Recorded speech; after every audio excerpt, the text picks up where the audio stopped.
Hey guys, and welcome back to Houston. Is it Houston Family Trips or is it Family Traveling Adventures? Yes, welcome to Family Traveling Adventures. I'm still getting used to the name.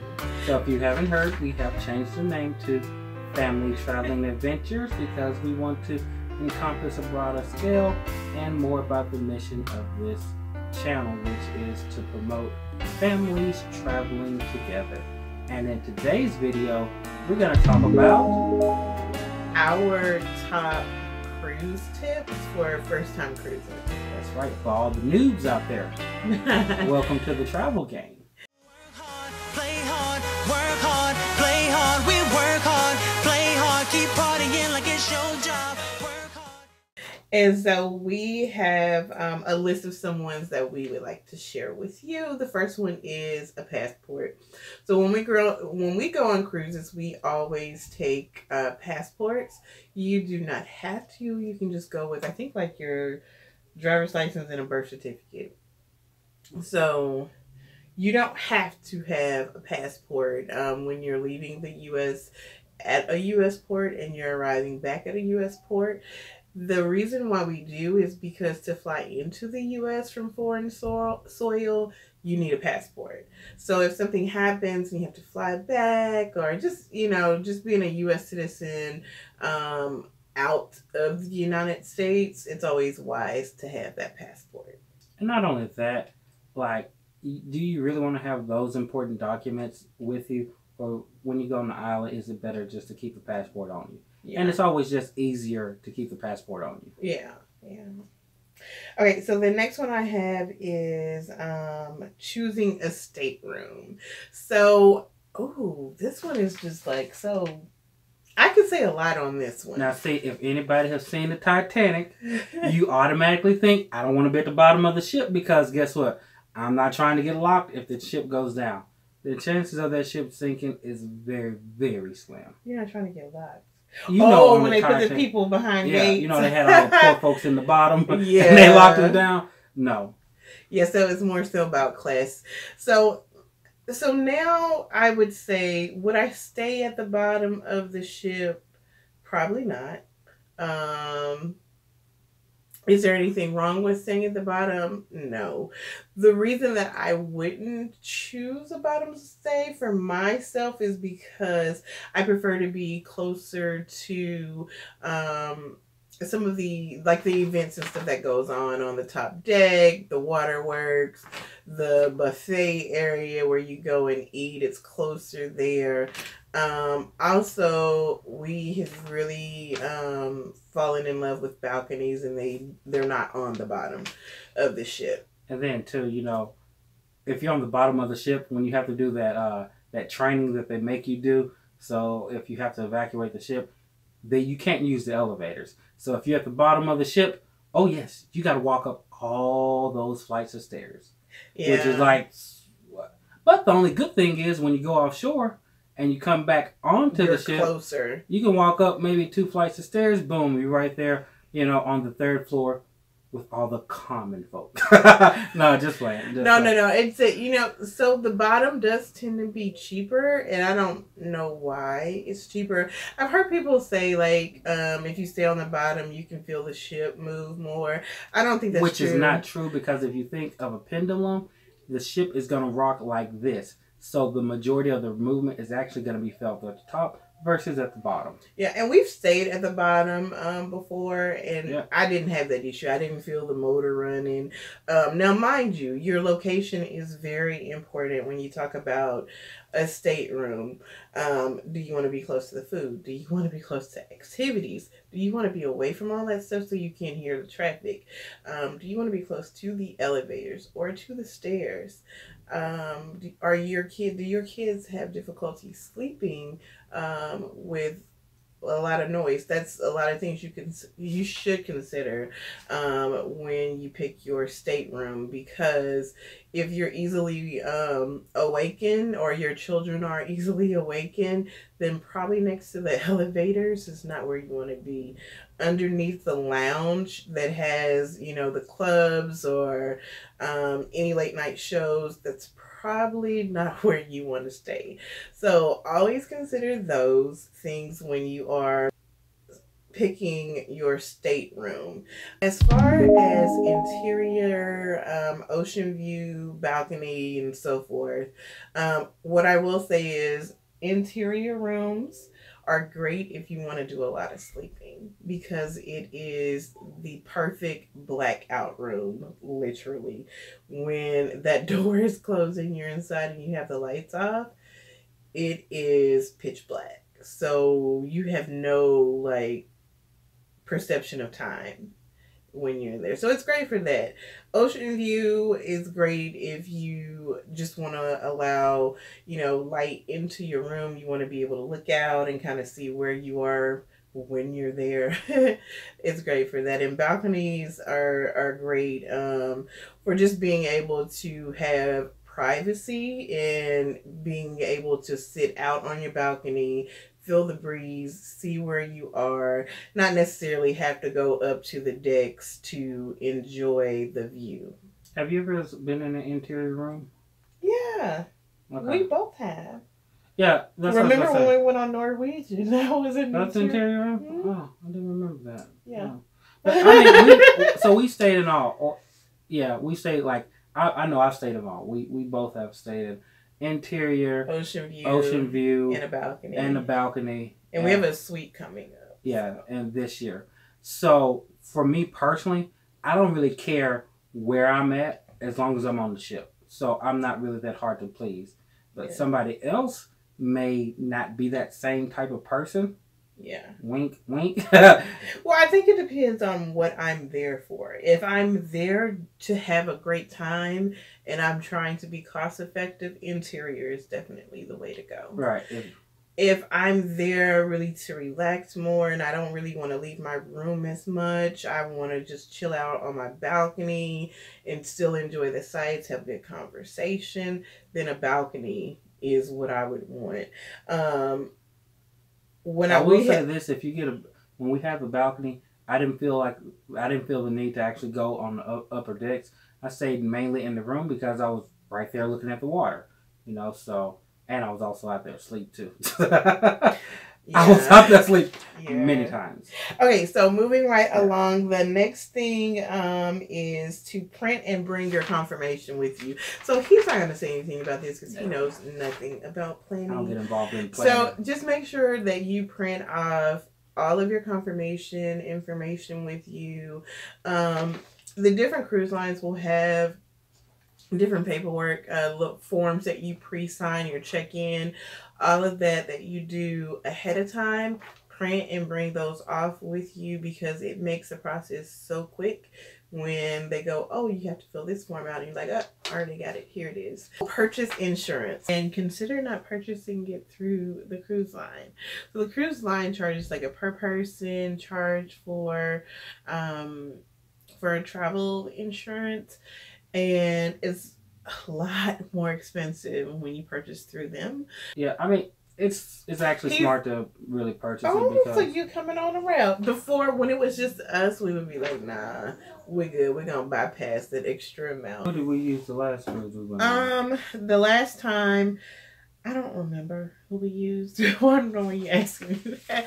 Put me on the spot. And I would just highly recommend, like, generally, I don't purchase... I'm the guy who won't purchase the insurance. But you never know what's going to happen in life that would require you to, like, not use it. Mm-hmm. Anyway, so the next tip is show up early. Now, why do you want to show up early? It's the first cruise. So I think when you know how it is. Are you being an interviewer? He's being a bad guy, y'all. He's being a badger. Okay, so I say show up early, and we show up early for most of our cruises. But if you are a first-time cruiser, I recommend that you show up early because you can beat the lines. If you didn't pay for like faster to the fun, or if you didn't get a suite where you get to get on early, if you haven't taken 1,000,000 cruises and you get to get on early for those perks, then show up early so that you can beat the lines. You won't have as long of a wait because especially like with Carnival too, the lines can be long. It can be a long wait.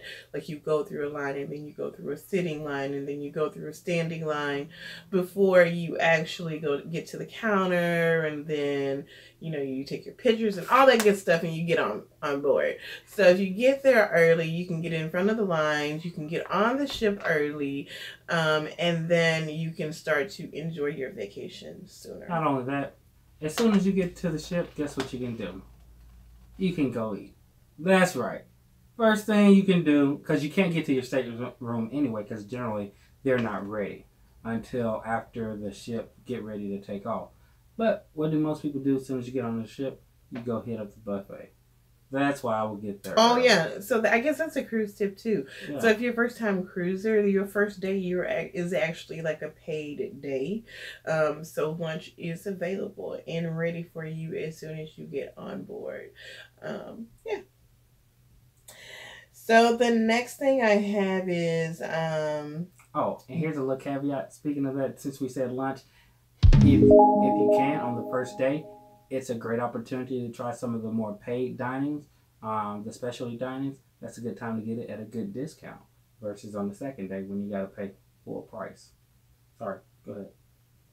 That was another tip that was coming later. Oh, okay. Okay, so which dining should you select? So every cruise will have like an early dining, late dining, and then many of them... Norwegian, it's free time. They still have early and late dining too. Anyway, so most of them will have early dining, late dining, and then they'll have my time dining, which basically means between a set time you can show up whenever, and it's like coming to a restaurant. They seat you as there is availability, so there can be a wait associated with that. The other two, if you pick a special dining, you have a set time that you eat, but you also have a set table where you eat. You know what that table number is as soon as you get on board. You can go see your seats to know where your table is. So you walk in, you go sit down, and you have lunch. You have dinner. So which one to select really depends on your family. Things that we consider for our family, we usually eat early. We pick an early dining, especially for port days, because we like, once we go out to port and we come back in, everyone's hungry. We can go back, shower, get dressed, go to dinner. When we first got married, we did a late dining. I think it was, first got married, we did a late dining. And we would go out to the islands, go have fun, come back. And guess what? Our dining it was like at 8 o'clock. And so we would be hungry. So guess what we did? We ordered room service. That's right. So by the time it was time for dining, it was like, well, we're not hungry anymore. So we always do early dining whenever possible. You don't necessarily have to do that. You can always do the buffet as well. Mm-hmm. And then a lot of people like to use that time to dress up. Guys, I don't do that anymore. I'm on vacation. Like, I see a lot of people in suits and stuff. I just want to relax and enjoy myself. I don't want to be in a suit. So motion sickness medicine. That's, if you forget to bring it, it's no big deal, because you can always go to the ship, to their little, I think they call it basically their little doctors or pharmacy or whatever. They'll have it, because think about it. They don't want people on their ship sick because you can't have a good time. This last cruise we went on, I guess it was because of the ship. We really didn't even feel the motion of the ship. So, and the waters were still pretty calm. So, I mean, it wasn't a big deal. But if you are a person that is prone to motion sickness, well, this is the first time. If it's your, may not know. Motion sickness isn't confined to just a so cruise. You're talking about like people got. I'm talking about how you talk about you get sick in the car. If I'm not driving, yes, I get sick in the car. That is correct. So if you are a person who already has if you're prone, as I was saying, if you are prone to motion sickness in other areas, then I think preventative is always important. Don't wait till you get on the ship. They have like those little wristband thingies. There's a lot of things out there that you can research for yourself and just already come prepared with. Marcus did mention like the ship has things. Now, I do think that on one of the ships that we did go, they did have where the Dramamine, they were giving the patches out for free. I think that was Norwegian, but I think there was a reason for that. I don't know if it's customary for them to give it free. So I always say when it comes to medication, that was another tip, bring your medication from home. Because number one, it's cheaper when you bring it from home. Unless you get it in Mexico. It is cheaper. Hey, you can get some good stuff in Mexico. It is cheaper when you bring it from home. And you can have exactly what you know that works for you. And then, a lot of times the cruise, their supplies are limited and you're on there with thousands of other people, especially if you have small children. Bring children type medications because those are limited as well. So like a children's Tylenol, just whatever you can think of. My general rule is I bring stuff for the stomach, all aspects of the stomach. I bring things for headache. Oh, no. I bring things for itching, like insect bites, for the sun. Bring all your stuff from home because you don't want to get there and have to spend an arm and a leg, because if you're sick, you're going to buy it. If your head is hurting, you're going to buy it. So just get you like a little pill planner, and put your medicine in a pill planner and just put little labels on it, and it'll be compact for you. Okay, so moving on to drink packages. Now, we're not going to really get deep into drink packages because we don't buy them. We don't drink a lot of alcohol. He drinks alcohol. I don't, because it makes me sleepy, and I don't want to go to sleep. I feel like that. Like I'm an alcoholic. He's not an alcoholic. I didn't say you were alcoholic. If you were alcoholic, then I would recommend you buy that package, okay? You might want to buy that package. If you want to have some fun, you want to buy that package. But honestly, the last cruise we went on, he bought one drink. So it's just that we're not drinkers. So if you are a drinker, I would say look at the package. Just think of how many glasses you think you want to buy. Well, I mean, it's about $50 a day, per person, and so, But no, what I was saying was think of how many, like how much you think you would drink, because usually those drinks on a cruise is like $18 with they are pricey with the tips and gratuity. Like they have tips that they add on to them. So if you multiply how many you think you would drink in a day times about 18, and if that comes up to more than $51 or so, which you probably will if you're a normal drinker, just get the drink package. Then you would need the drink package every day, all day, and just have fun with it. And not only that, for alcohol, they also have the Cokes, where you can get a soda package, which we never get because I don't drink that much. So like I would like to have a soda on my trip, but I don't need to drink that much soda. They offer juices in the dining area, and of course filtered water. So that's all I'm gonna say about the water. Okay, if you've been watching us, you know how I feel about cruise water. Okay, keep watching prices you can upgrade. So, especially with Carnival, this was Royal Caribbean. Our last trip, I ended up upgrading our room. I think it was our last trip. But once you purchase your price, your cruise, just keep watching the prices. Because you can call and be like, hey, if they have a new special, like where the second person is 30% off or whatever, you can go, hey, I see this room, I want to upgrade to it, and they'll upgrade you to it at the new special. Carnival is really good by changing the price of your current room as well, at their new prices that are cheaper.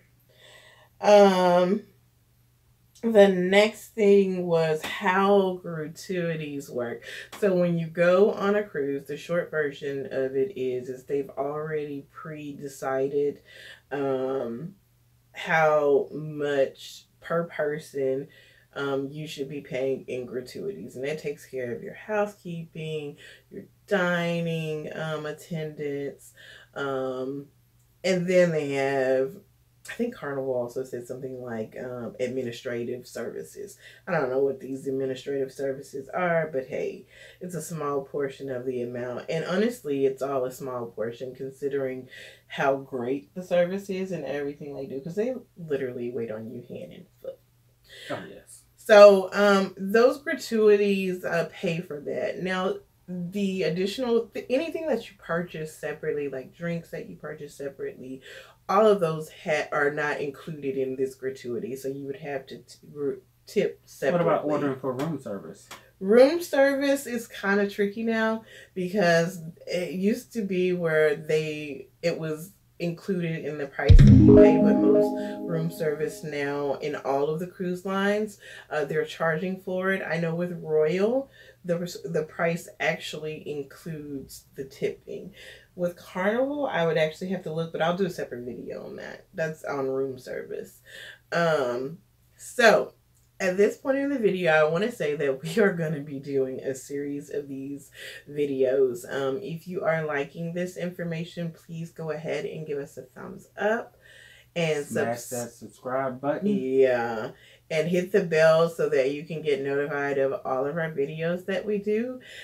If you are enjoying these top cruises tips, then also go to our website at familytravelingadventures.com, and I'm going to leave a link in the description box with a article that I have that goes into so much more detail of first-time cruisers tips.